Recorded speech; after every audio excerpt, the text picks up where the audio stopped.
Molimo.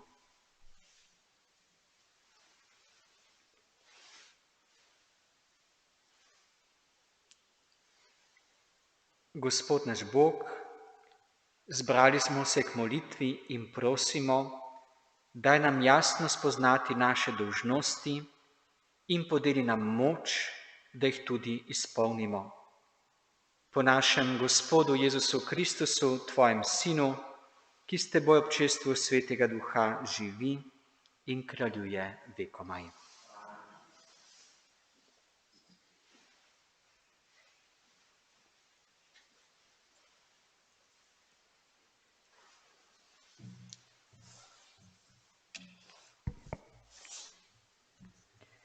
Berilo iz pisma Hebrejcem. Bratje in sestre, bojmo se, da bi kdo izmed vas ne menil, da je zakasnil, ko obljuba, da pridemo v njegov pokoj, še obstaja. Evangelij je namreč oznanjen nam kakor onim, toda onim slišana beseda ni koristila, ker niso bili po veri združeni s tistimi, ki so jih poslušali. Pojdemo namreč v pokoj, kateri smo vero sprejeli, kakor je rekel, prisegel sem v svojem srdu, ne pojdejo v moj pokoj. In vendar so bila dela dovršena od začetka sveta. Rekel je namreč nekje o 7. dnevu tako. Počival je Bog 7. dan od vseh svojih del. In na tem mestu zopet, ne pojdejo v moj pokoj. Potrudimo se torej, da pridemo v oni pokoj, da kateri ne pade prav po tem zgledu neposlušnosti. To je Božja beseda. Ne pozabite Gospodovih del. Kar smo čuli in izvedeli, kar so nam pripovedovali naši očetje, bomo pripovedovali prihodnjemu rodu o Gospodovih slavnih delih. Gospodovih del. Sinovi naj pripovedujejo svojim sinovom, naj zaupajo v Boga, naj ne pozabijo Gospodovih del, marveč naj izpolnjujejo njegove ukaze. Ne pozabite Gospodovih del, naj ne postanejo uporen in trmast rod, kakor njihovi očetje, rod, ki ni imel pravega srca in ne Bogu zvestega duha. Ne pozabite Gospodovih del. Aleluja. Človek ne živi samo od kruha, ampak od vsake Božje besede. Aleluja.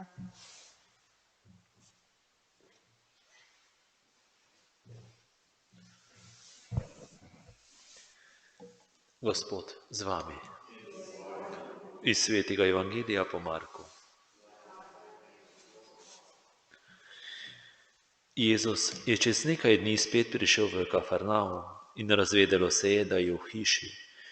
Nabralo se jih je mnogo, tako da tudi pri vratih ni bilo več prostora in jim je oznanjal nauk. Prišli so k njemu z mrtvoudnim, ki so ga 4 nosili. Ker ga pa zaradi množice niso mogli prinesti preden, so nad mestom, koder je bil, odkrili streho in skozi odprtino spustili posteljo, na kateri je mrtvoudni ležal. Ko je Jezus videl njih vero, je rekel mrtvoudnemu, sin, tvoji grehi so odpuščeni. Sedelo pa je tam nekaj pismukov, ki so v srcu mislili, kaj pa ta tako govori? Govori bogokletno, kdo more grehe odpuščati, kakor edino Bog. Jezus v duhu takoj spozna, da sami pri sebi tako mislijo in jim reče, kaj to v srcu mislite? Kaj je lažje reči mrtvoudnemu, tvoji grehi so odpuščeni, ali reči, vstani, vzemi svojo posteljo in hodi? Da boste pa vedeli, da ima sin človekov oblast na zemlji odpuščati grehe, reče mrtvoudnemu, ti pravim, vstani, vzemi svojo posteljo in pojdi na svoj dom. Ta je precej vstal, vzel posteljo in odšel pričo vseh, tako da so vsi strmeli in slavili Boga. Nikoli nismo videli kaj takega. Kristusov evangelij.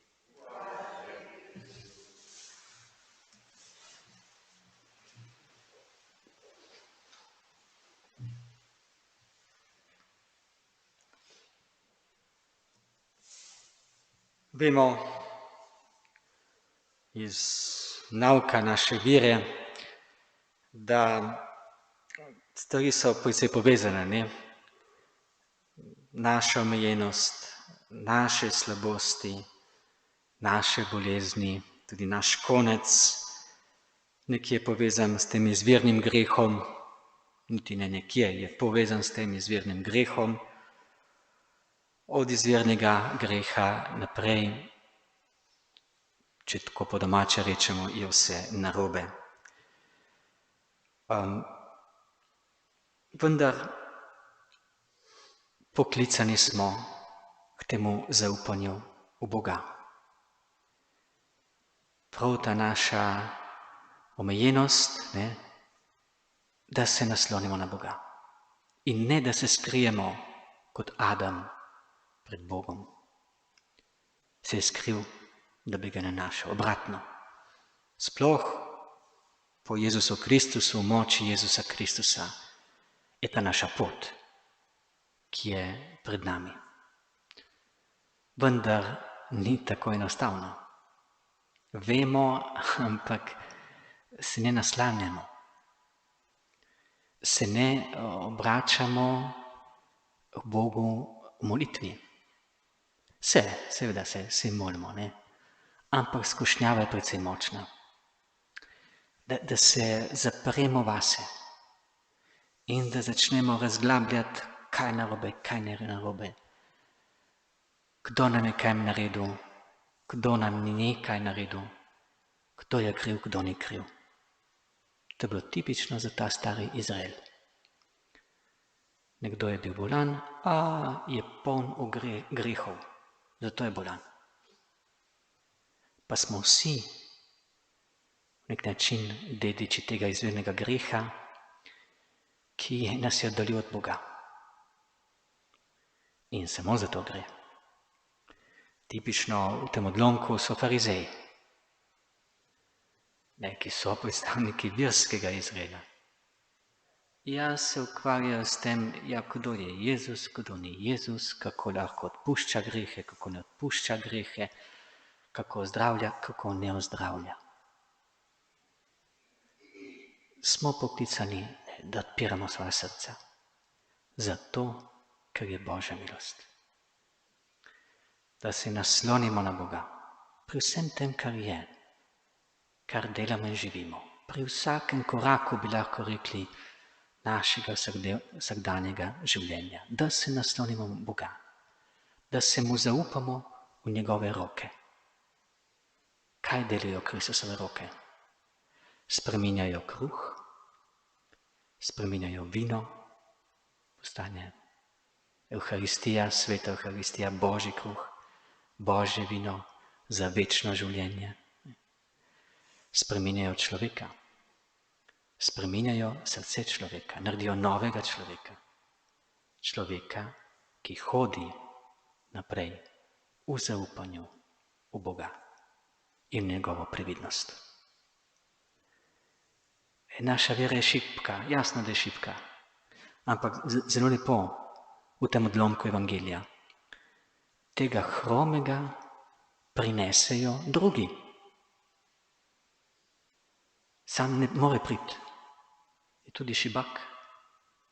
Ta hromost je tudi lahko prispodoba naše šibkosti, naše šibke vere. In se zaupa drugim. Vidite, v veri hodimo naprej, še posebej, ne tudi, ampak še posebej skupaj. Si lahko v tem zaupanju pomagamo. Za drugega molimo, ampak drug drugemu kažemo na Kristusa, ki je edini, ki človeka lahko spremeni, ozdravi tako v duši, kot tudi na telesu.